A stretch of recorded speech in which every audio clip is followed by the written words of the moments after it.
Hello, my name is Roshini Pinto-Powell, and I'm the Associate Dean of Admissions at the Geisel School of Medicine.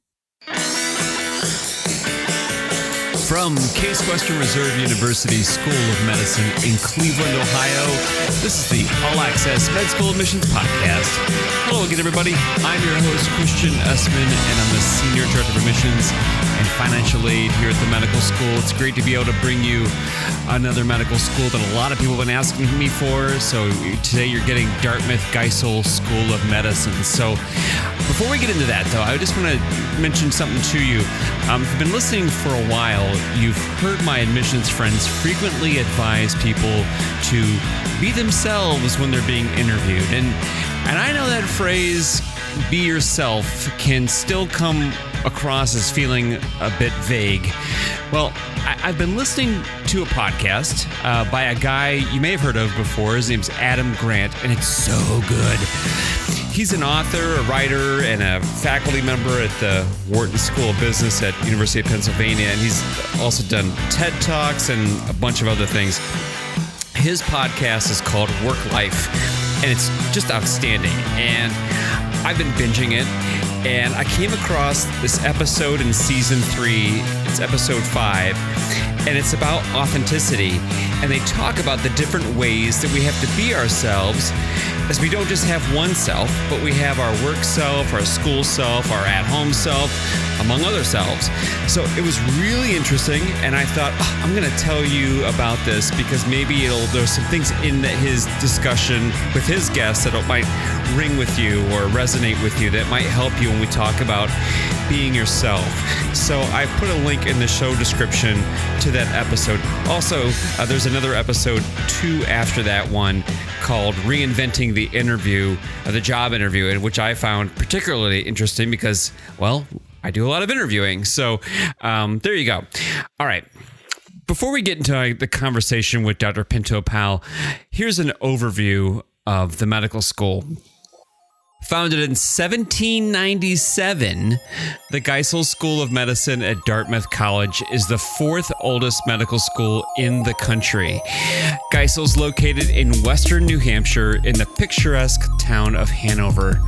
Hanover is located along the Connecticut River, which actually forms the border between New Hampshire and Vermont, and is about 2 hours northwest of Boston.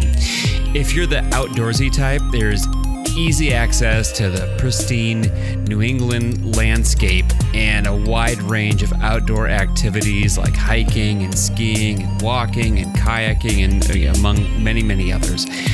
Their mission is to improve the lives of the communities they serve through excellence in learning, discovery, and healing, and to foster an inclusive, diverse community that reflects their world and addresses the most challenging issues in healthcare. The vision at Geisel is to be the medical school that sets the standard for educating physicians, scientists, and teachers to be leaders of change in creating a healthier, better world, and to build a diverse and inclusive community reflective of their world in order to enrich learning, foster innovation, and help tackle the most vexing challenges in healthcare. The clinical teaching affiliates include Dartmouth Hitchcock Medical Center in New Hampshire, the White River VA Medical Center in Vermont.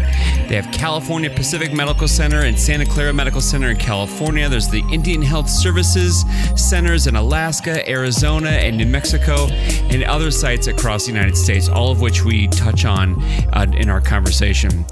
A couple fun facts that I came across about Geisel is that it was the first medical school to introduce the use of stethoscopes into U.S. medical education and the first to use diagnostic x-rays and ICUs in the clinical care of patients. Dartmouth also holds the honor of graduating Dr. Samuel Ford McGill, that was the first student of African American descent to graduate from a U.S. medical school in 1839. Geisel is a private institution and accepts applications from all U.S. citizens, international applicants, including Canadians, and those with the DACA status. And they're considered in the pool the same as the U.S. citizens. For the entering class of 2021, the Geisel School of Medicine received 8,300 applications and interviewed 600 applicants for a class size of 92, which included 2 MD-PhD students. 68% were women and 12% identified from groups underrepresented in medicine, which included 11 females and 5 males. All right, now let me tell you about my guest. Dr. Roshini Pinto-Powell is an internist and infectious disease specialist who currently practices primary care medicine and geriatrics. And she calls Hanover home along with her husband, Rick, who's a vascular surgeon at Dartmouth Hitchcock, and they have 3 grown sons. Her career spans the past 3 decades and has focused on achieving excellence in 3 domains: education, research, and clinical care. As a medical educator, she has been course director of the inpatient medicine, advanced ambulatory medicine, and on doctoring, and has taught in every course at Geisel except one.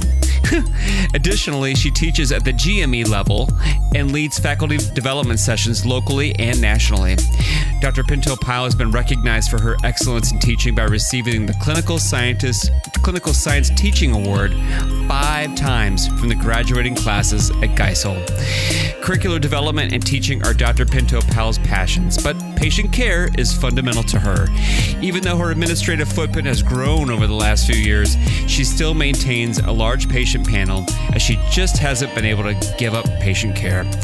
In addition to teaching and patient care, her administrative positions as the Associate Dean of Admissions and Vice Chair of Clinical Medicine in the Department of Medicine have allowed her to envision the full spectrum of medicine, from admission to medical school through to faculty performance measures as a clinician. Dr. Pinto-Powell is a real powerhouse physician, and I think you're really going to enjoy listening to this conversation. So let's go.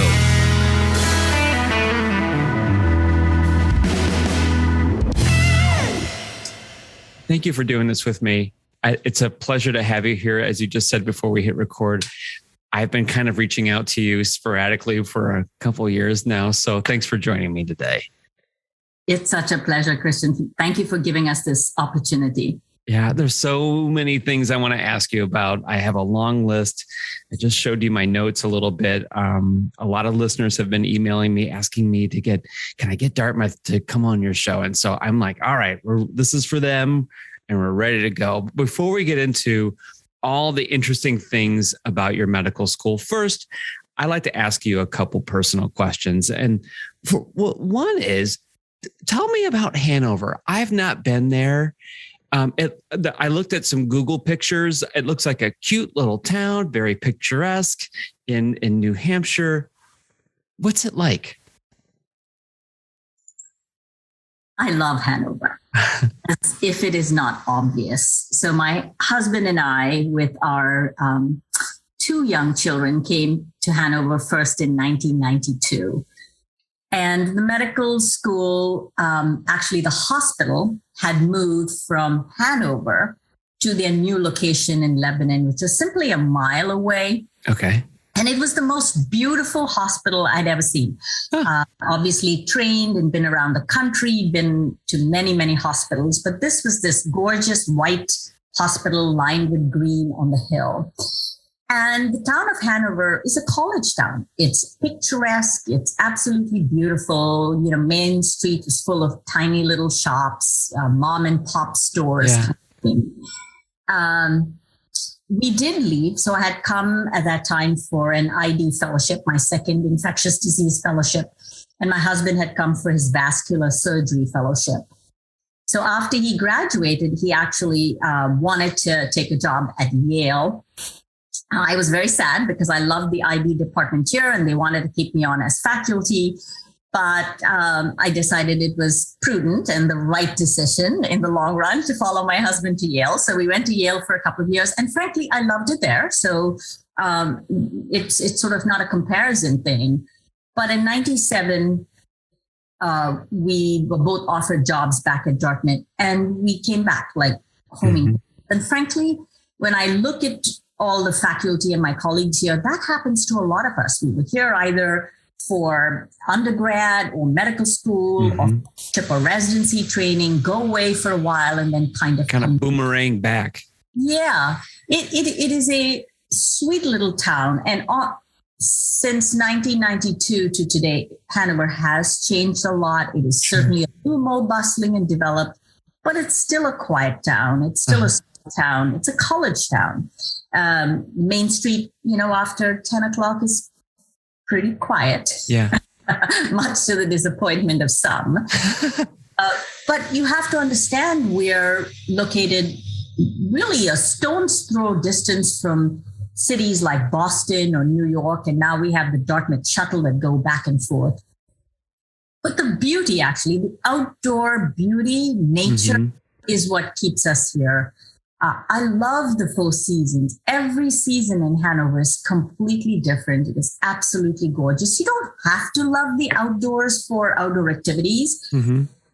A lot of people do something outdoors, and I encourage it because I think it's a nice way to commune with nature. But you don't have to, right? I mean, it's simply about being outdoors and enjoying sort of the natural beauty. So it is a gorgeous town. I hope you come visit. Yeah. The museum. And we have also a lot of art because of the college town. We have Hood Museum and theater locally. We have a lot of the Northern Stage does incredible productions of plays and things like that. So there's a lot of great art, culture. Yeah. Culture, restaurants. It's cute, but it's small. Yeah. So then when you have time to have fun, is your go-to outdoor activities, or do you do something else for your fun activities? Yeah, I have learned over the course of my life. I married somebody who is an incredible athlete. He's a citizen athlete who still competes at the master's level. He won a silver medal for the U.S. in Switzerland in cross-country skiing. Oh my gosh. So I have learned. I was a bookworm. I sat, and read constantly. But over the years, I have learned to enjoy incredible outdoor activities. So mountain biking, cross-country skiing, even downhill skiing, running, hiking. I love the outdoors now. It's sort of part of who I am, but it didn't come naturally. That was something I acquired. Yeah. Big gardener. Yeah. I garden extensively. That came at home in Bombay, India. We had a big garden. My mother was a gardener. So I grow perennials, flowers, ornamentals, definitely a big herb garden, vegetable garden. I grow potatoes. I just harvested a whole pounds and pounds of potatoes, as if I'm not in a CSA and already get my share of potatoes. Yeah. In fall, I fancy myself Martha Stewart, and I pickle and I put away for the winter. So many outdoor. Oh my! So you've gone from being indoorsy to outdoorsy. In a way. Indoors into outdoorsy. Yeah. Oh my God. Yeah. Let me ask you one more thing before we get into the meat and potatoes of the curriculum. You're the Associate Dean for Admissions. You're the Vice Chair of Clinical Medicine for the Department of Medicine. You're a master teacher. What drew you to add admissions to your already full plate, it seems like? What was that draw that brought you into that? I'm really happy to share this because it's something I talk to my students about and my young colleagues. Oftentimes in life, we like to plan where we're going, and it's not necessarily a bad thing. But I tell people a couple of key points. One is never hold on to your dreams past their expiration date, right? If you choose a dream, let it go. Don't think I must pursue this because I have done research in it or whatever. And the second thing I say is, have a kind of big picture of where you want to go, but don't fill in the details. Sometimes opportunities will come your way that you never expected. And it's really nice to be able to try something new. I am definitely somebody who loves to try something new. So I was one of the deans of student affairs for 5 years at Geisel until about 3 years ago. And we actually had co-deans with 2 of us in the student affairs office. And our senior associate dean of medical education came to us and said, it'd be so nice if one of you really had like the mantle of student affairs dean and the other one could take over admissions. And my colleague said to me, oh, Rosh, can I be the student affairs dean, big picture, and would you take on admissions? And I said, actually, I don't know very much about admissions, but all right, I'll do it.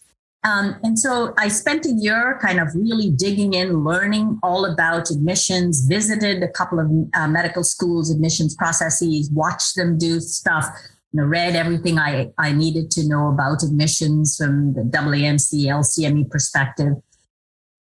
And I said, yeah, let's do this. And it has just offered me the opportunity to kind of put my vision on what medical school admissions can be like, what holistic admissions at Geisel can be like.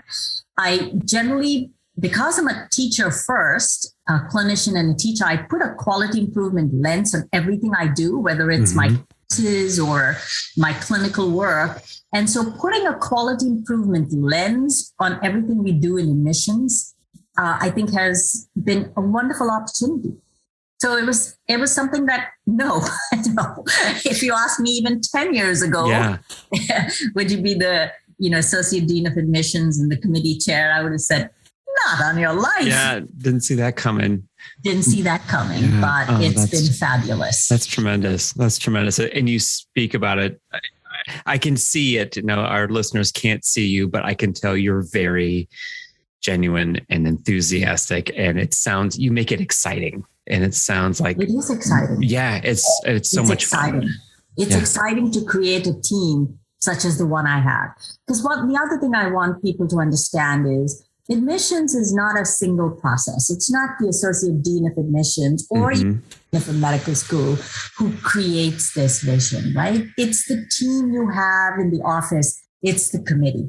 It is a truly team process. And as I told my dean, we just had our orientation is sort of 3 parts because there's so much to cover. I told my dean, admissions committee is the most important committee in a medical school. If you don't have students, you don't have a medical education committee or a committee for student performance and conduct or any of the other very, very important committees in a medical school. So it all starts right here. It all starts right here. Yeah. We tell our new committee members. Incredible team, a small but incredible team. My director, Aileen Panitz, my assistant director, Becky Torrey, and Jessica Freeman and Catherine Johnson are really my core team. Yeah. And you need to use the people around you. Yep. It's a we thing. We tell our committee members when new ones that begin, like this is the one committee that will always have a positive, measurable outcome compared to other committees that you just keep pushing things. Like, okay, we'll come back and revisit that. It just sometimes on some committees, you just never feel like you're getting anywhere. It just keeps perpetuating on to the next meeting. But you always have positive, measurable outcomes after every meeting. And that's satisfying, at least it is to us, that the work you just put in for those last 3 hours, there's an outcome and not just keep kicking the can down the road to the next meeting. So I agree. And this honestly, especially in a small school like Geisel, right? 92 per class. That's it. So we have a committee of about 35 people, and people get to know students even before they get here. And that's cool. Relationship throughout. It's quite wonderful. Yeah, that is really neat. Okay, let's get into some of the curricular pieces. And we were saying before when we first jumped on here that you have a newer curriculum. It's not brand new, but it's been iterating and these phases have been kind of unrolling over the last few years. So as a clinician educator, what was some of the reasons why you decided to go through this curricular change to what you have today? What was the old curriculum like, and what was the impetus to say, it's time for a change? Yeah, I'm really glad you framed the question that way, because what I really like to say is there was truly nothing wrong with we trained outstanding students who have gone on to be outstanding physicians and leaders all across the country. We really did. Mm-hmm. And at Geisel, we have this thing which is on our website, which sometimes I poke fun at kindly. We train the complete physician. But what is nobody is training the incomplete physician. Right. We mean by this actually is that our curriculum is geared to train physicians who are physician scientists. And by scientists, I don't specifically mean everybody doing bench research, right? But it's a way of thinking. There's critical thinking, which is absolutely key in medicine. Like, how are you going to be that incredible, actually what I call C+ physician? Not A. Everybody likes to be an A, but I prefer C+. Physicians who are competent, caring, great communicators, collegial. Oh, that's right? good. Yes, who kind of understand what medicine is like in a bigger way, are compassionate. So all of these C qualities, and I could sort of pull out. So I tell my students that I want them to be C+, and at first they're very confused. Yeah, like that's average. I'm not average. Like, yes, I want you to be that kind of average. So what we realized, so the former curriculum was like most of the curricula across the United States. There were years, and it was sort of year one, you learned about the normal, the normal physiology, etc. Year two was the abnormals. And then you went into the clinical years. And of course, you did your clinicals, and then you did your final year. Most schools had that. Mm-hmm. But what I think the science of learning and neuroscience of learning in the last 10 or 15 years has taught us is that if you scaffold like that, sometimes the interlocking or integration is not as good. But an integrated curriculum where you teach these pieces so that there's a scaffold that you can build on actually sticks better. And I think by doing that, we could shorten the preclinical in a good way without losing anything. Yeah. A shortened curriculum actually does not skimp on the foundational science, which is critical. I think the old way of thinking also was you do this foundational science or basic science 2 years, you take your step one and you forget everything. Mm-hmm. And I think it's all the time. I genuinely remember the Krebs cycle, or the coagulation cascade. And when I'm making a decision about which anticoagulation to give somebody, I think about that. Yeah. Not something you forget or shouldn't forget. So this integrated curriculum allows us to keep those foundational pieces going and to bring the clinicals in earlier and have them marry so that they have a good scaffold and something to hang on. Lots of schools have gone to it already. In some ways, I think we weren't late, but we were definitely in the middle of the pack. And we were very thoughtful about how we built this in a way that would really stick, allow the scaffold, and allow them to really see where they were going with it. So I sort of this bridge with, in the beginning, the other end of the bridge is a fog, and they kind of don't know where they're going. And then the sort of fog lifts, and it's clear where you're going with this curriculum, this integrated curriculum. I'm glad you said it that way, because I know that I've met applicants that they want to know, like, why are we doing this, or why do you do it this way? And it's just a long journey. And if you're just looking to just check off the milestones along the way, you're going to be potentially unsatisfied. But you have to kind of hang in. This is a long game.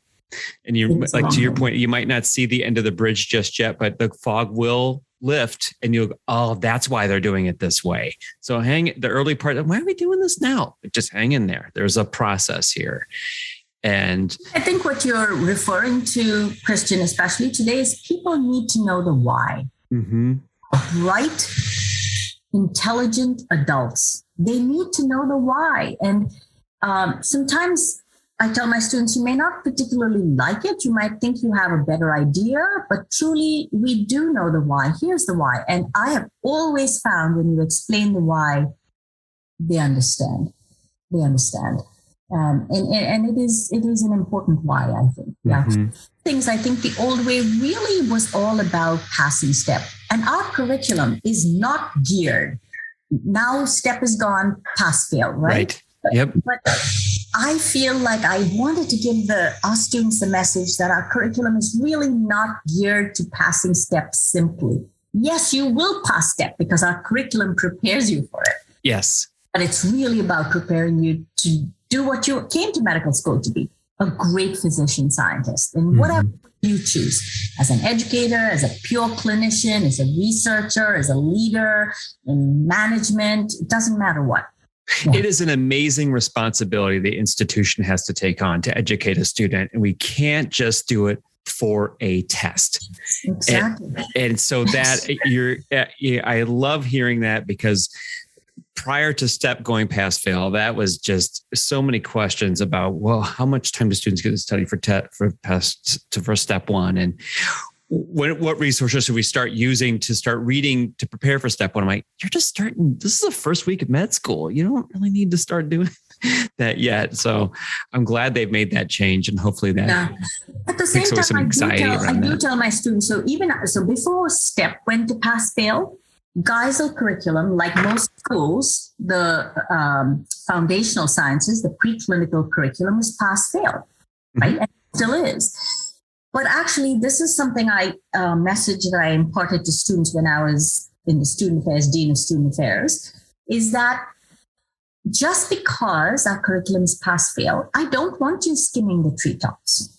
You came to be a physician in a global world. If you go to some place that doesn't have a lot of consultants, you might be your patient's only consultant and saying, oh, geez, I just passed that test. I don't remember this. I didn't go to that lecture. Doesn't quite cut it. So if you want to be the best physician for your future patients, I want you to get really solid grades. You don't need to get 100. That shows me that you're not really engaging the curriculum outside learning. Mm-hmm. But at least a solid 80, 75, 80 to show me that you have a very solid core of understanding, right? So even though it's pass fail, even though STEP is going pass fail now, I don't want them to blow it off. We still have that STEP prep time saved in the new curriculum, because I do think they need to learn it well, but for learning's sake, for knowledge sake, not for the score. Mm-hmm. It's great that you have a unique perspective as an admissions dean, because you have the student affairs hat, where you've had numerous conversations with students that were applicants at one point, and so you can really speak to your prospective applicants and prospective students in a way that's, I know what this is going to be like.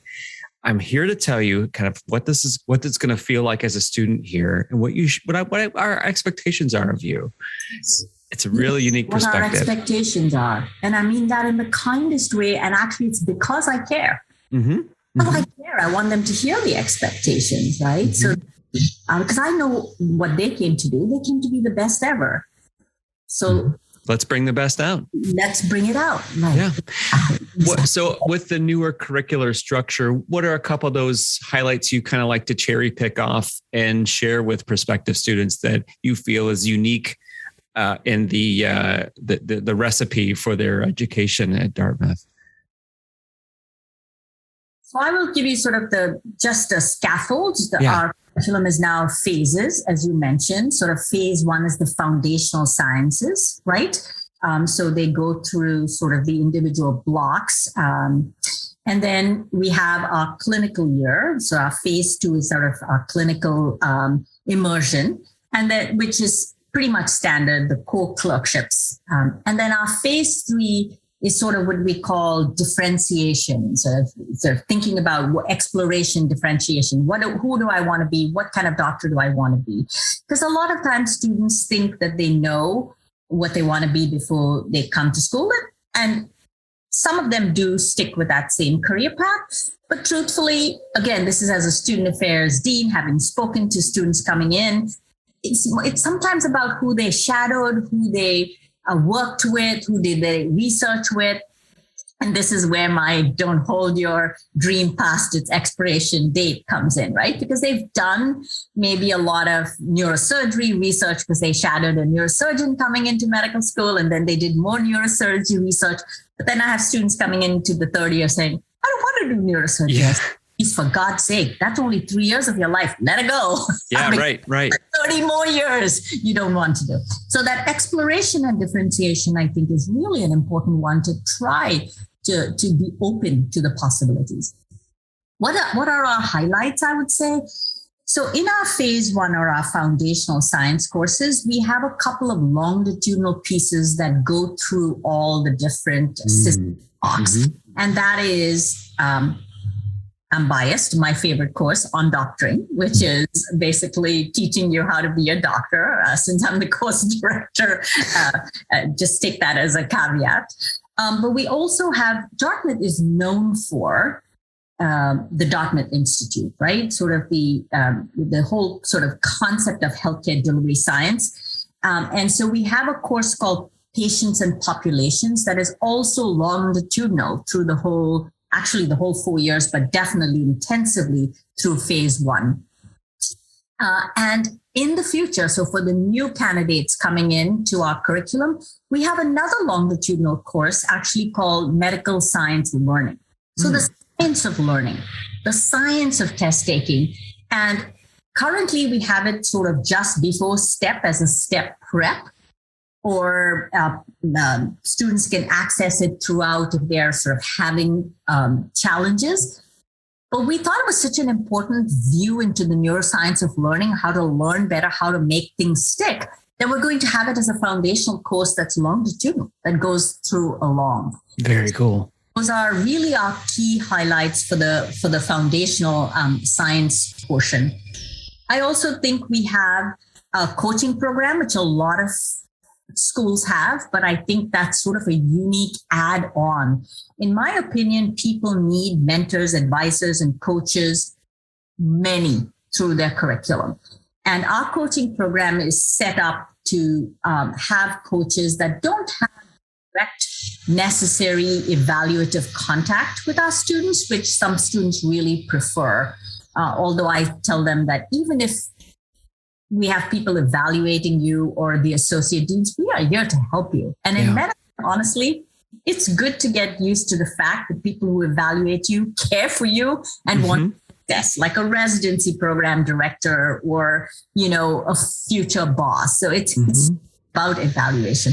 But I think our coaching program, which also started 2-3 years ago, is sort of a unique thing. And then one of the things that we really prize is our strong service orientation, community service. So a lot of our students, actually most of them, are involved in some sort of scholar or service group, whether it's Project Salute or the free clinics or Physicians for Human Rights or urban health scholars, rural health scholars. We have whole many of those, which they can on our website. So there's a lot of little pieces in addition to our dual degree programs, right? So we have the offering of an MD MBA, MD MPH, and MD MS through the TDI, which is separate from our MD PhD students that we take. So many little, I think, nuances that maybe are slightly different from other schools. Yeah, that's really exciting. I mean, really, that students can tailor some of their interests in other areas outside of the curriculum, and everybody else is following along. And I like the idea or the program having coaching, because you could argue that everybody needs coaching, even after you're a student. As a through your profession, to somebody that can kind of mentor, you can look to as a mentor and as a coach to say, it's time you push yourself a little bit more, and maybe think about joining this committee and maybe taking this position, because you can continue to move along and be closer to that assistant professor, to associate professor, and keep pushing you along. So maybe that's something that will stick with some of these students as they move through that experience. I agree. I mean, again, like a lot of schools, one of our competencies, we are based on a competency-based curriculum. One of our competencies is leadership, personal, professional, and leadership development. And I like to remind students that when I talk about leadership, I don't mean titles, right? I don't mean an associate dean off or a vice chair off. I mean leadership from within.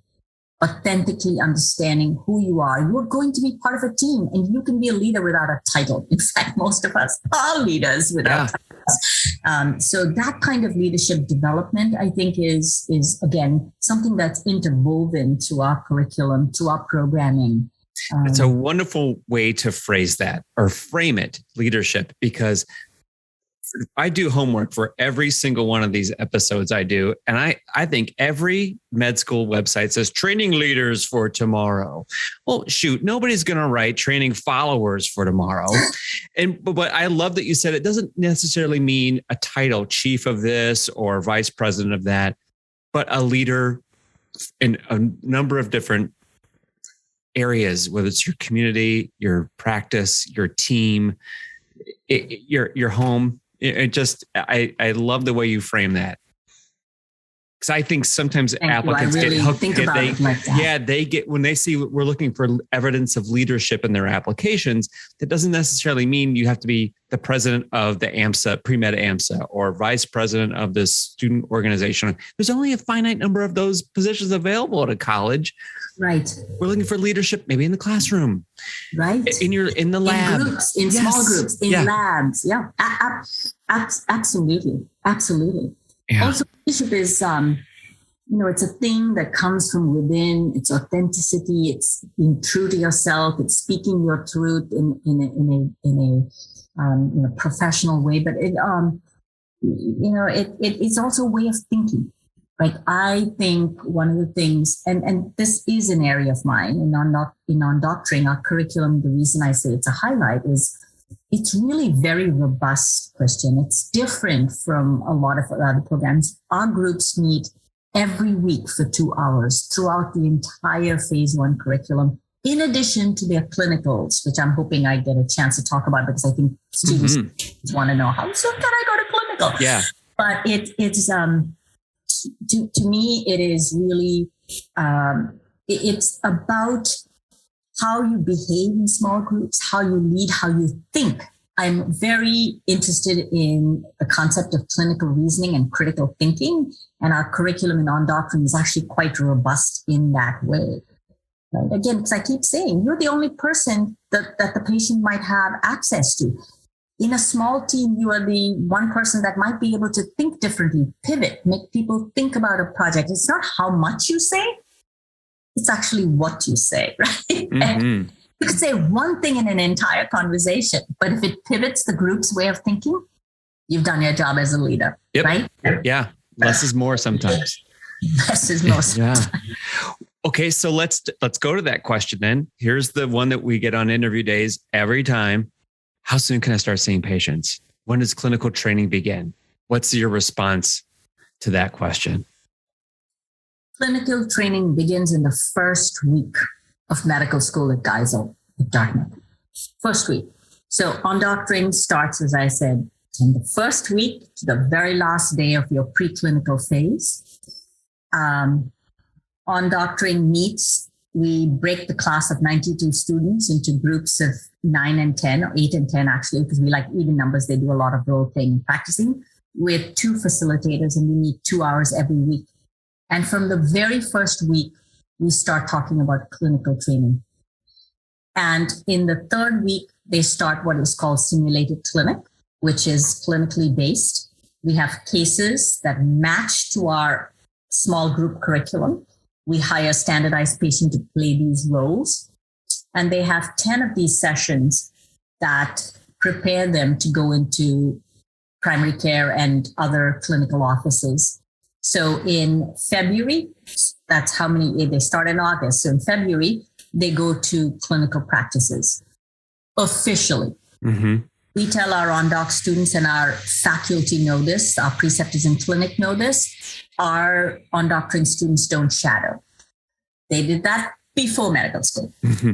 They're in your offices. They are actual participants. They get to see patients individually. They get to take histories, physical. They get to do that clinical reasoning, critical thinking, which is why we teach so much of this, present the cases, write up the cases, right from the get-go.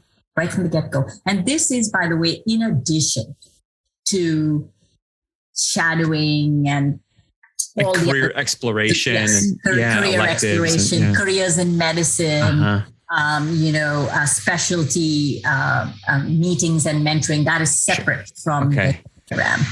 So we feel like I think most schools have done this, which makes sense. You don't wait through the whole foundational science year to get to clinicals. You came to be a doctor. You need to practice that in tandem. This is part of the integrated curriculum, right? So even in a lot of our small groups, in our core courses, our block courses, they have patients who come in. And you put a face of the disease kind of thing. Put a face, it's a whole biopsychosocial model of teaching. It's not the disease. It's a person who just happens to have this condition. In doctoring, we have another course. It's actually embedded in on doctoring. It's a part of on doctoring. It's called Psychology of Illness. And it is exactly that. We bring teams together with the patient to talk about how did this unfold? Where's the humanity here? How do we interact with people as people, not as disease processes? And that is embedded in our curriculum right from the get-go. I hope people heard that you gradually step your new medical students through the clinical training then they start seeing patients kind of starting in February. And there's a whole process for this. And because sometimes I think I talk when you meet students at fairs and things like, how soon can I see patients? Well, you say the first week we start clinical training, but we need to build your skills. And before we put you in front of actual patients, because you need to know what you're doing. And we want you to feel that confidence because the patient's going to pick it up right away. Like, do you know what you're doing? But so I think that's gradually stepping them into that process. So when they do get that clinical experience starting in February, they're ready they know what they're doing. They could take H&Ps and write it up and present and be confident. So here's serendipity at work. For older curriculum, so this was 6 years ago, we sent students to clinical offices, to preceptors' offices in the first month of medical school, right? And they were excited and things like that. And I'll tell you what didn't work later on. But about 6 years ago, actually 2011, it kind of started with the advent of the electronic medical record. Physicians of a certain generation, my generation, really had a hard time kind of dealing with the electronic record and the patient and teaching a student. And so we had a real hemorrhage in the number of faculty, preceptors, clinical preceptors who wanted to take a very, very novice student in their offices. And so suddenly, we were matching one-on-one, one student in the class with one preceptor for our entire preclinical curriculum. So that's 92 times 2, 184. We didn't have enough. And so we thought, oh my goodness, what do we do? And it was actually out of necessity. Necessity breeds invention sometimes. We created the simulated clinic. And now 6 years later, here are the advantages we have found. One is students say, oh my goodness, thank you, because now I feel competent when I go. Yeah. Faculty tell us, preceptors tell us, oh my goodness, when your students come in February, I can actually let them loose and have them see a patient independently. We are able to match our teaching in clinic to the curriculum. So if they're doing the block course of cardiorespiratory, we have written cases of heart and lungs, right? Difficulty breathing, shortness of breath, cough, palpitations, and they get to practice that particular skill. In our simulated clinic, we built in longitudinal patients, meaning somebody with diabetes is diagnosed the first clinic. They come back 3 clinics later with having a side effect of medication. They come back to the clinic with something else. And in preceptor's office, it's quite random. They may or may not see a longitudinal patient. And we've hired actually real life preceptors to staff simulated clinic. These are people who didn't have time to teach in their own clinics or recently retired who are missing this contact with students. And all their job is to observe and give feedback to the student. They don't have to write a note. They don't have to bill. They don't have to guide the patient. It has turned out to be an incredible win-win, which we would have never predicted. Mm-hmm. So you're right. And students say, what did they do before we had sim clinic? They shadowed probably a lot. They shadowed a lot in the beginning. Right. But now, no shadowing. Yeah. That's great. I want to ask you about research, because that comes up frequently. Yes. I see a lot of students do research at your school. There seems to be an 8-week summer experience between first and second year. Is that optional or is that a requirement? So research is not a requirement, and yet over 50%, actually much more than that, do some form of research during their time at Geisel. Mm-hmm. We have kept those 8 weeks in summer sacrosanct. So people can either do research focused either locally with faculty here, with faculty at TDI, or across the country. And some of them get really big research opportunities like NIH and other big foundations. A lot of those some start actually small research projects even in their first year, although I teach them again because of my student affairs format. Please make sure you get your core strong. Please make sure you come to medical school. Even if you were an incredible student elsewhere, remember you've never been in med school before. Medical school knowledge comes fast and furious, and we want you to be really good just because I don't want you skimming the treetop. So get your core strong. And then if you really feel you have the bandwidth, you could sort of do some small projects with somebody. Our students are shocked at how open our faculty is with having students do research with them. Everybody who wants to gets an opportunity. They are truly surprised at that. In addition, people do an academic scholar year sometimes. People split their clinical immersion year and do research. And research spans sort of the gamut, right? Of course, our MD, PhD students are largely doing bench research, but people do a ton of clinical trials. People do a ton of work with TDI about outcomes. People do a ton of work with all our different faculty and pretty much every specialty. Folks do a lot of global research, actually, global health research. So the opportunities for research are truly tremendous. There is nobody who wants to do research who cannot. Yeah. There is not a hard and fast requirement. Okay. Only requirement is in our capstone course, we generally teach them how to think about sort of quality improvement and research. And students are broken up into groups that have to do some project or the other. Mm-hmm. Because I keep saying, as a physician today, the ability to understand research, the ability to understand articles and apply that to your clinical work or your whatever is critical. Mm-hmm. There is not a formal requirement for everybody to do these other kinds of research. There is that capstone project where understanding how research is done, I think, is something we want to have them leave Dartmouth from, with the Dartmouth Institute in our backyard and in our pocket. It's kind of hard not to go away without understanding the foundations of. Oh, that's tremendous.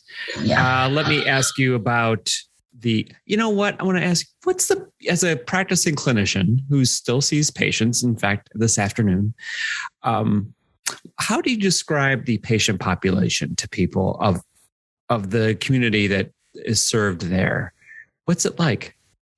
Yeah. So our catchment area for patients is really broader than people think.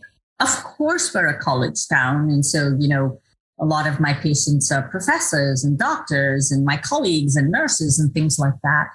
But we have people who come all the way from the Canadian border, all the way from Massachusetts. I genuinely have patients who come from across the world. For some strange reason, Dartmouth has always been that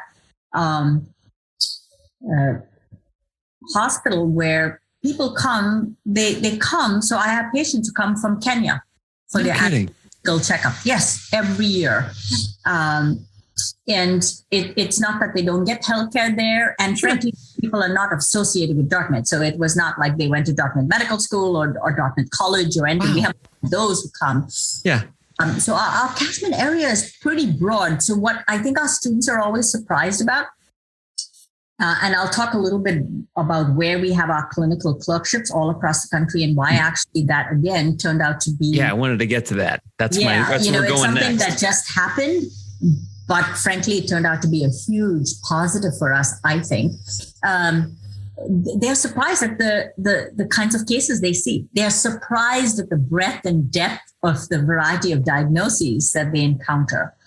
So our patients span, and again, we're in a rural setting. So we have patients who are associated with Dartmouth College and healthcare. And then we have patients from very rural areas who do not get a lot of healthcare, who have a different want and need of what they need out of healthcare. So it really spans that gamut, which is why communication skills, shared decision-making, really being open to what an individual wants and needs from healthcare is critical. Mm-hmm. So let's talk about those sites, because when I was doing my research, there's Dartmouth, Hitchcock. I'm like, okay, there's a VA in Vermont. Oh, California Pacific Medical Center. I'm like, huh? Children's Hospital in Orange County, Indian Health Services, hospital in Hartford. How does that all work? So again, because we're a rather small, remember, DHMC, Dartmouth Hitchcock Medical Center, which is our associated clinical institution, is just the only big medical center in New Hampshire. There are lots of smaller hospitals, a lot of really actually now bigger hospital systems in the South, like Concord Hospital and CMC, Catholic Medical Center, et cetera. Okay. But a lot of them are smaller medical centers. And as our class size grew, people don't realize we were actually a class size of 65 for the longest time. When I No came, kidding. No, it was 65. We were stuck at 65 for a long time. And in the last 2 decades, we've moved up from 65 to 72 to 80 and now 92. And we've held at that because that is sort of our capacity for our high touch. We feel like if we go bigger than that, then our high touch, our unique imprint of Dartmouth and TDI and systems thinking will be lost. And so I think we're going to hang in at this level of class size to keep this sort of high touch. With students are surprised. My goodness, can I really call somebody? Really, do I know? Yes, everybody knows your name. This is the school where everybody knows your name. I know every single student in our 4 classes. I have, their pictures in front of me and I can tell you more than just their name. Yeah. And they will know, as I tell them, more than one faculty well. They will know at least 10 faculty very well by the end of their stay at Dartmouth. But we had to look for rotations outside of DHMC, right? We couldn't handle this volume. So we started creating systems partnered across the country. So CPMC, California Pacific Medical Center, is sort of our West Coast hub, if you may. But over the years, we've increased. We have Children's Hospital of Orange County. We have Santa Clara Medical Center now on the West Coast. Dartmouth has a strong affiliation with Native Americans. Dartmouth College does. And so throughout the years, we have people in our diversity office, Mr. Sean O'Leary, for instance, who really is very embedded in the Indian health system, and both in his service and community work. So that's why we have all those Indian health services in Alaska, New Mexico, Arizona. And by the way, these are not new. We've had these for decades, frankly. Hartford Hospital, Connecticut. And we feel that I personally feel this is an advantage, right? Because what people don't realize, and the Dartmouth Atlas has shown us, there's so much of variation in care. You would think there's a lot of black and white in medicine, but truly there's a lot of differences in both health systems, in payer systems. And I think exposing our students to a lot of those during the education will serve them well no matter where they go after. They understand the regional variations. They understand the different payer mixes. They understand why shared decision making and explaining to patients the data in order for them to make choices matters. So it has turned out to me to actually be a plus for our health system, that we don't train them only at DHMC and the Right. Yeah. Do students submit preferences of locations where they'd like to go for their clinicals? Yes. So it's a lottery system, which again, these things are very highly organized. But what we genuinely like to, and automated, but what we like to tell students, which is true, and you could speak to the candidates, can speak to any of our current students, they all get a choice that they really, really want. And then something else, they have to make a small sort of adjustment. They may get their second choice. Mm-hmm. We do take certain things into consideration. And the classes themselves have agreed to this. Student government has agreed to this. If somebody has a health reason that they need to be local, if somebody has a particular family reason they need to be local. But we honestly tell them that going far and wide helps because of all the things I've said. The other thing is, let's not pretend. While the demographics in Hanover and Lebanon and New Hampshire are changing over the last 20 years, it's still largely white, right? I mean, this shouldn't be a surprise to anybody. And the other reason I think for going to these other places, again, to just make sure that you see a wide variety of patients and different cultures and things like that. Yeah, all very excited. I could keep talking to you this for a long time.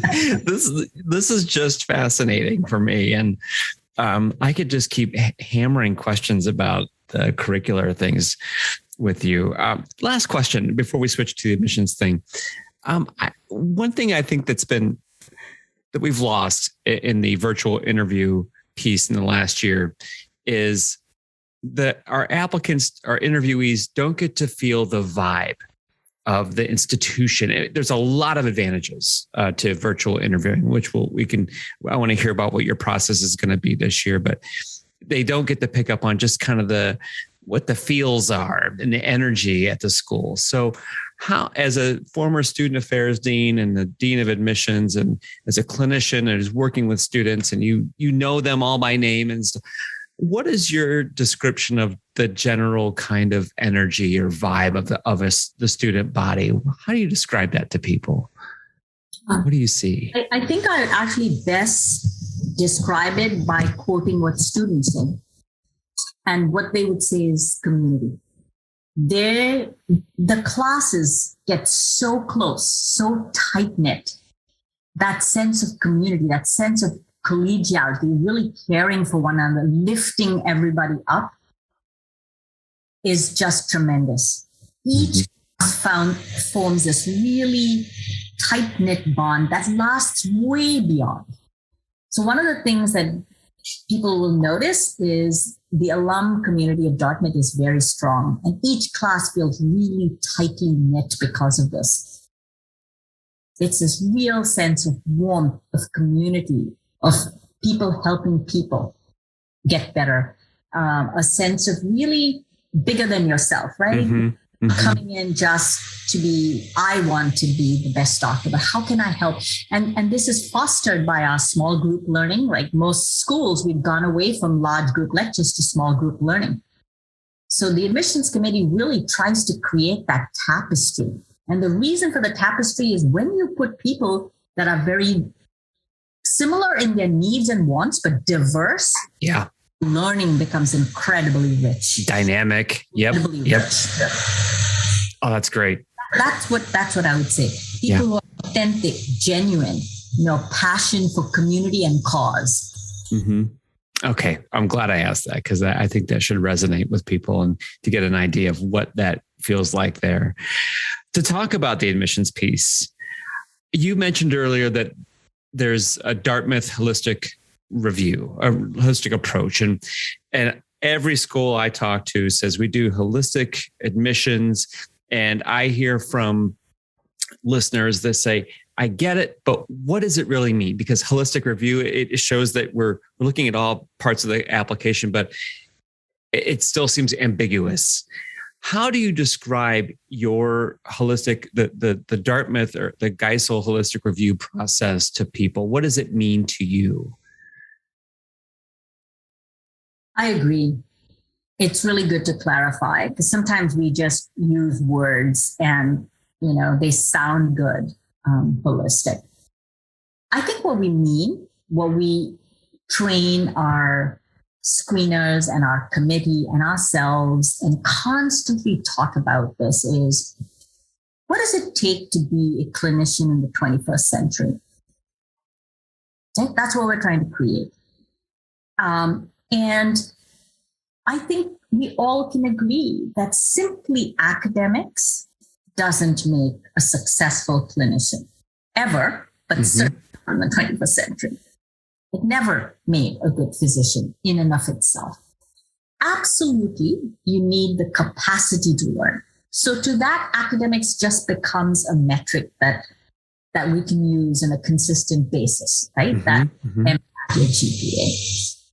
We are one of the few schools, I believe, that has been very transparent on our website to say, in the last 20 years, we've not successfully matriculated an applicant who has an MCAT score of 503, below 5. That's fair. But that's what we have.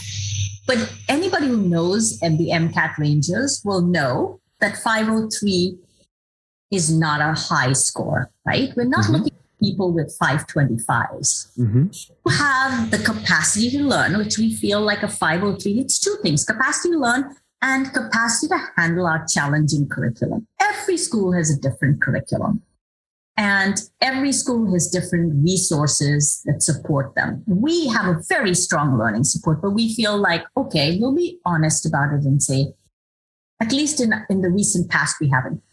Will we change that denominator in the future? Possibly. But for right now, that's what we have.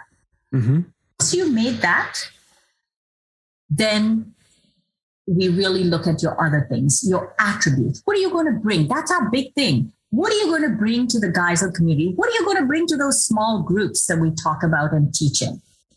And what can we do for you? How can we get you to your goal? So those are the attributes, the C+ things that I about earlier on, right?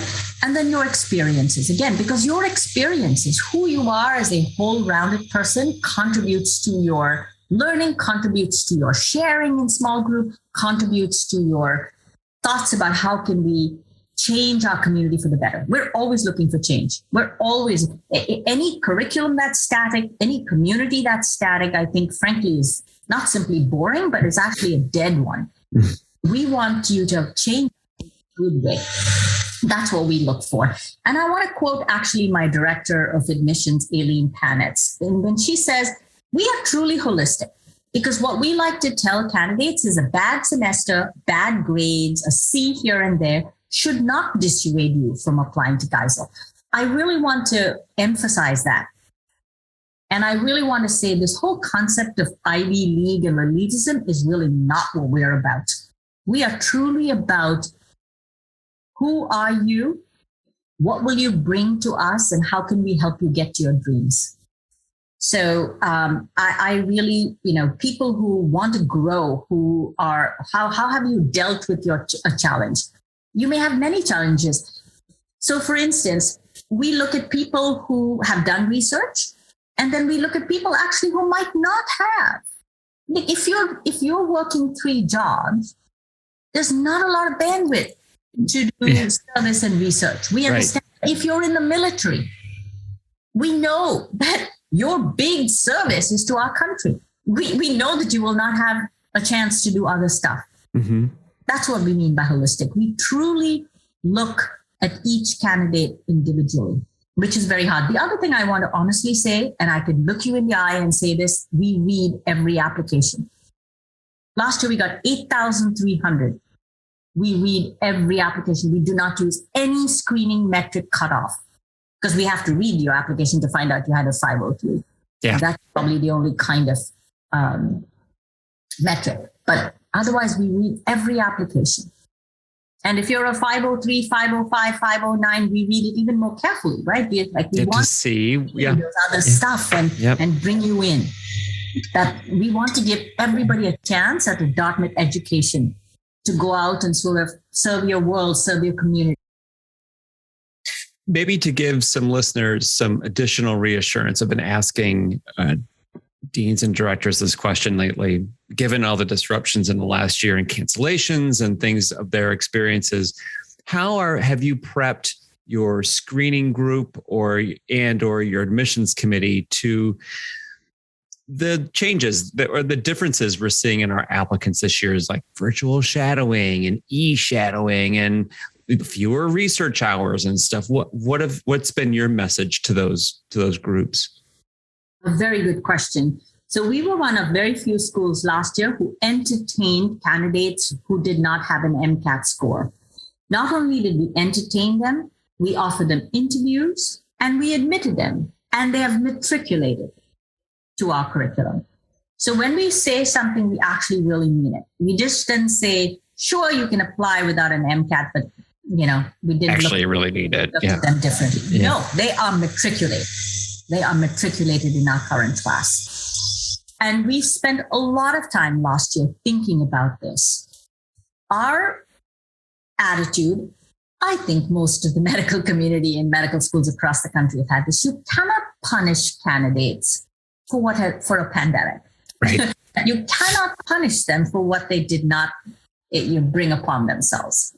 So we are absolutely looking at things differently compared to past years, and who knows what we would do in the future. Mm-hmm. By the way, this year, because things have changed, we said, yes, we do require an MCAT. Mm-hmm. But we do understand still a lot of cities and schools shadowing or, labs that weren't really labs or that. So we've actually really trained both our screeners and our committee to look differently at the files for the last year because of all of these things, and not to penalize anybody because of this. Yeah, I'm glad that you said it like that. Because I feel that students need to hear reassurances that we really are doing what we say we're doing. Right. And we have to do it with that the way. Fauci effect, I'm so grateful that so many people still want to do medicine. Medicine is a hard curriculum. It's hard career, actually. Mm-hmm. Let's be honest, right? In the maybe distant years, there was lots of prestige and possibly well paid. And by the way, I still think those things are true, right? We may not be the highest paid careers anymore, but boy, we're very stable careers. Oh, prospects. Yes. Let's not. But it's hard, and there's so many options. And so I am just so grateful that there are an incredible group of people out there who still want to do medicine, which I, by the way, think is one of the best professions ever. Of course, I am biased, but years after graduating from medical school, I can look you in the eye and say there was nothing I'd rather do. Nothing else. That's wonderful. Hey, when it comes to your interview day, you're going to be virtual again this year. What did you learn from last year, and what can they expect this year? Yeah. So I've been honest that quality improvement is really something I constantly think about. Mm-hmm. So we got tons of data from candidates about our last year's cycle and what they liked and didn't like. And truthfully, we got truly outstanding feedback. It was anonymous.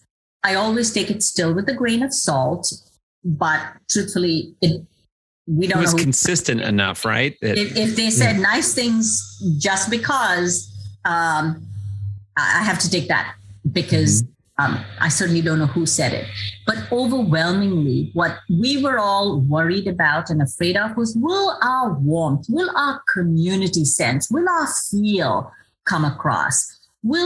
Because during a regular cycle when there were in-person interviews, our students came over before classes start. They had breakfast with the students. Yeah. lunch hour, they'd run over to try and talk to the candidates. And we thought, geez, will we miss all of that? But our students are so outstanding. And I told you they feel so strongly about community that we have these Zoom links called Geisel Conversations, which are totally authentic, student-driven. Students sign up for it. No involvement of the admissions committee, where they still get to talk to our students. We set up, once people are admitted, we set them up with the pen pal at Geisel. And the pen pal's job is really just to answer all questions honestly. Nothing is curated by the admissions committee, and connect them with other people. So for instance, if I'm your pen pal and you're interested in urban health scholars, and I know nothing about urban health, I know my friend and colleague does, and I'll connect you. We anticipated keeping the year very similar because it went so well last year. Yes, you're right. It's all virtual. But the difference this year is, we hope, unless something goes awry with the COVID Delta variant, to have some periodic campus visit opportunities where people who really want to see the campus can come and see the campus. And we hope to have those spread over, kind of batch them so that, people obviously can like come, some open houses or something like first sort looks, if you want to call. Not the second look day, but sort of these open house campus days in person where they could come. And again, those, we are letting the students and the community curate those, because for us, it's just about them seeing the community. Would that be for accepted students only, or anybody invited for an interview? Right now, because of capacity, we're going to do it for the accepted students only, so that they have something to make a decision on, right? Do I want to come? Because that's the one thing with the virtual interview. We were happy that they got a sense of us and community and warmth and activity, but it's really important to see. It's really important to see. Yeah, I get it. What about they get two interview day? They get two faculty interviews on their day. What access do those interviewers have to the applicant's file? Is it full access, or are they limited? Full access. So I would like to make a couple of comments because I think they're really important. At Geisel, we believe students are a critical part of every committee. So we've always had students on. We have 8 students actually on admissions committee, 4 second years, 4 our fourth years. And if you're on the admissions committee in the second year, when you go on, you're always part of the admissions committee. So at any given time, sometimes we have more than 8 people, 8 students on the committee, which is really good representation because they can really speak to the student experience. And what was your exact question again? What access does the faculty member have to the application? That's right. That's why I wanted to talk about students first. Everybody, students, committee members have full access to the entire AMCAS file. And I like to tell our candidates that everybody has a slightly different way of doing it. And we don't like to mandate, because I feel like this is an organic process in connectivity. What I mean by that is some committee members like to review the entire file before. And some committee members actually just like to meet the candidate, get to know them, then review the file.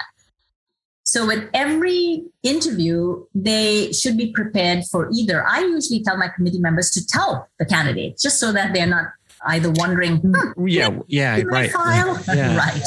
Right. But that the file will be reviewed in detail, either before or after.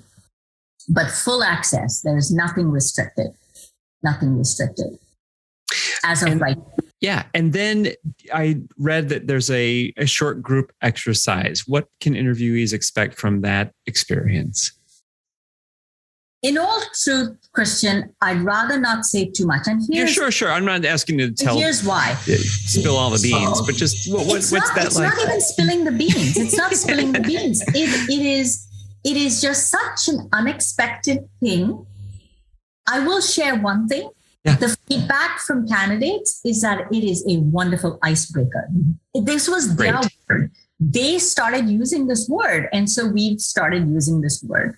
This group exercise is really an icebreaker. It's about getting to know the other people who are there for the day. And it's really low stress. There's absolutely no preparation involved. I keep saying, so the beginning of our interview day, I do a welcome to candidates. And I say, please bring your authentic self. Forget what anybody else has told you. Your advisor, your mentor prior has told you to say this or behave like this, or don't. Just be you. We've read your file. We know you, and we want you to see you at your best. We want to urge you to be your best. So don't be anybody other than you. Yeah. I talk a lot during my orientation welcome about the imposter syndrome. We all come in sort of wanting to be perfect and feeling, that we got this by accident, that you were invited. You were not invited by accident, I tell them. You are here because we want you. So just be you. Yeah. I'm glad that you said those things about the exercise that, again, reassurance. There's nothing you need to prepare for. Everybody says it's pretty low stress. It's just to get to know one another. It's not like you're going to be asked to do some like feats of strength or something on Zoom. No feats of strength. This is just for us to get to know you to get to know each other. And then we're going to move on with other parts of the day that's informative and engaging and all this. Okay. I love it. I love that. So, and I like that you mentioned the imposter syndrome, because I see that come up from time to time, and people don't accidentally get into medical school. This is one of the most well-vetted processes that I've ever seen to get into medical school. There are so many layers of vetting that take place that if you're here, you are meant to be here. Nobody just comes in the back door by accident. No. So I can second that. Nobody. It takes years. I tell them, did you just wake up last night and say, I think I'll go to medical school? No, you spent years preparing for this. So there's nothing more you can prepare the night before for the interview. Just come to you. Yep. After the interview day, you have admissions committees, I am sure, that meet frequently. You pour over the feedback, I have to presume, and then decisions are made. How frequently are you sending out your decisions? Are you rolling, or is it a couple times a year? Yeah. So our committee meetings are really about showcasing the candidates we interview in their best light. Truly they are. I mean, sometimes the candidates would probably blush to see how close their interviewers get to them and how they vigorously try to convince everybody that they must come to Geisel. The number of times I've heard this, you must come to Geisel. You must, this person, we've got to get this person. I'm bringing my minivan to your house where I'm packing it up. You're coming. But yes, after that, it's rolling admissions. We offer admissions every cycle. But obviously we have a small class, and we want to give the candidates interviewed on our last day as strong a shot of getting in as our first day. Very fair. So we take small numbers. So if you're on the wait list, it's really not a bad thing. You have a very high shot of getting in. I don't think students realize that. Yeah. So it is rolling admissions, and over the years, we've gone to our wait list even earlier, just time, because every interview day is different. It's a different set of 20 to 25 students, and so we offer admits rolling. We kind of go back to the wait list in a rolling fashion, but we really ask people to hang in there with us throughout the cycle. Do not give up hope. When they talk to students here, they will see. If somebody finds themselves on your wait list and they are dying to go to Geisel, do you want to hear from them that kind of the love letters and stuff? Or are you, because some schools are like, no, like, we have enough information. We loved meeting you on your interview day. our process is we just don't want any additional information, but don't call us, we'll call you. Yeah. How's it work for you? We do, when we get close to the final sort of waitlist process, we do ask them to send us. We don't expect people to commit or inauthentically tell us where they're top or anything like that. Mm-hmm. That's what we want.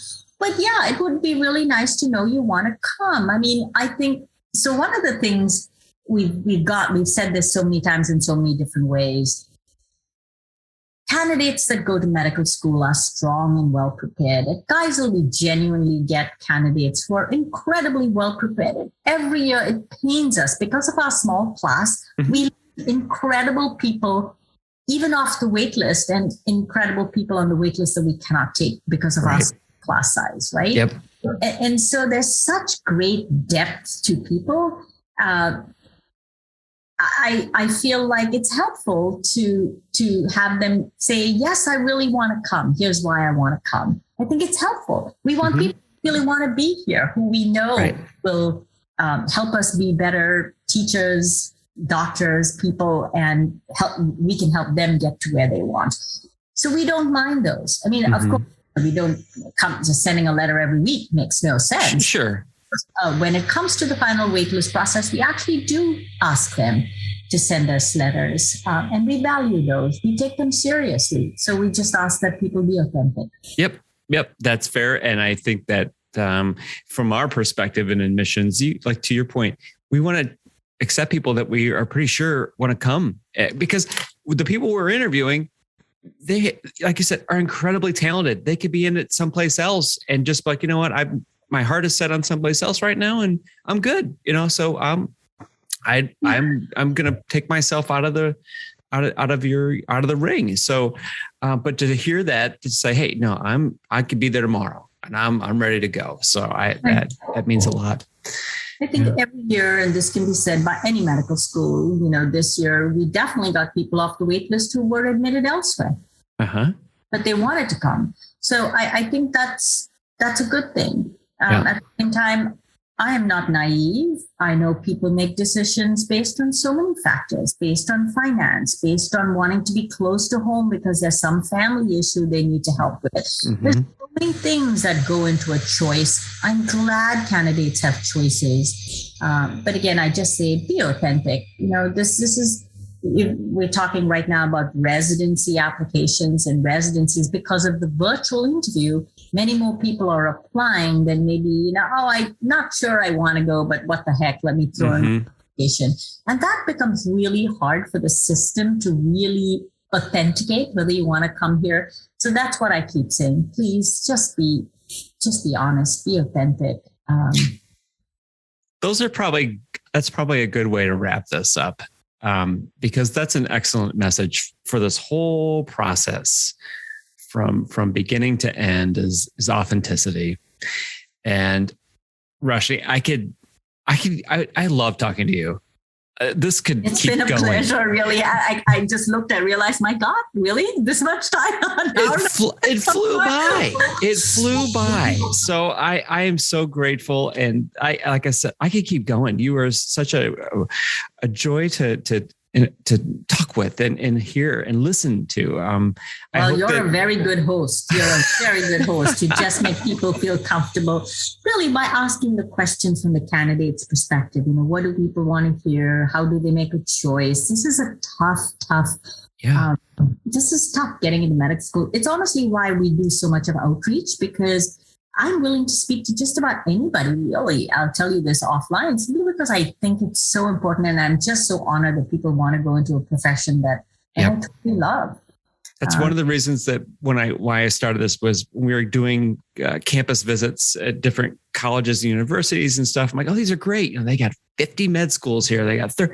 And I thought, what about the students that go to schools that don't have this? They never get to meet the dean of admissions at Geisel. They'll never get to talk to the director of this med school and ask them these questions. How can we bring this to them? And so I could not do this without people like you who are willing to take some time out of their busy, busy days to bring these to answer these kinds of questions to help some of these students that just may not have the opportunity to ever stand in front of you and hear your sage advice and hear the exciting things about your med school. So thank you so much. It has been a pleasure. I was just laughing yesterday. One of your questions, which I skimmed last night, was, what books do you like to read?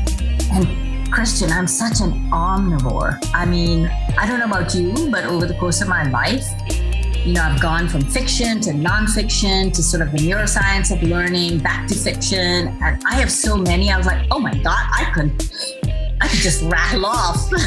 So before we say our goodbye, what would be one book that you would tell listeners, this is one that you should go check out? Oh, just one. Okay. My favorite of all time, since I'm a big medical history buff. So The Great Influenza. If you haven't read that, it's actually the history of American medicine. And it, how the war created sort of the schools here and Johns Hopkins. And so it's a good one. I just keep going back to it. And then things like the mold on Dr. Flory's quote. For instance, if you ask anybody who discovered penicillin, they'll say Alexander Fleming. And the truth is, he recognized that penicillin cleared the mold, but he didn't really get the penicillin out of it. It was Dr. Flory. So I just love medical history. Hey, well, that's a good thing because people listen to this like medically related things too. So I think I'll get links to those in the description. So if people want to go. I can give you a few that I really think are worth reading in medicine. That I bemoan the fact is medical science is exploding at such a fast pace that we don't have time for history anymore. Yeah, that makes me really sad, very sad. Mm-hmm. The history of insulin, the history of penicillin, and these are really amazing discoveries which are lost. And the history of insulin I love because it was a medical student, Charlie Best, Oh my gosh. I think. Very cool. Anyway. Well listen, Roshini, thank you so much. I want to say thank you in person someday. So we must. You're on my list. So thanks again. It was a pleasure, really. Thank you.